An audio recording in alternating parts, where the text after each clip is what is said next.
حرف من توی گهوار مرد رو ورق جوهری با اشکای خوش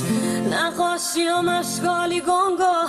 افکارم شده خرباری فاش بحثی نیست که انسان کمه بحث سر اینه چقدر سوگن خره چون با هر کی نشسته یک ماه بعدش طوری ازش خورده که چشماش تره اینا تازه نیست عادت کردم خط به خط توی کاغذ غرقم و شب به شب توی عالمی پرتم که جوونی حروم شد ساعت برگرد توی اتاق تاریک و تا چشم بارید و نگام یه تاریخ شادی و به یاد نداره و سالی بار منتظر شادیم تو ثانیه هام تقویم روی میخ دیوار نیست فقط یه نور کوچولو ته زیر سیگاری داره میسوزونه میفهمونه شب سیاه نیست ما پای هم تا صبح بیداریم ساعت برگرد ساعت برگرد ساعت برگرد ساعت برگرد ساعت برگرد ساعت برگرد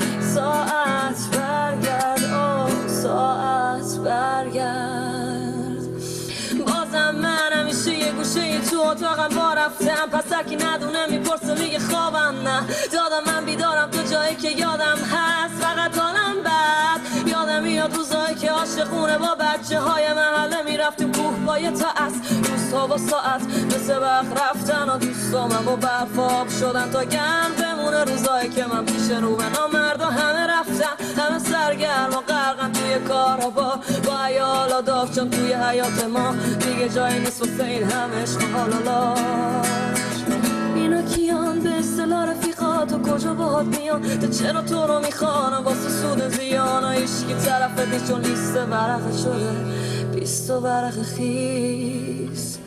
ساعت برگرد ساعت برگرد ساعت برگرد ساعت برگرد ساعت برگرد ساعت برگرد ساعت برگرد ساعت برگرد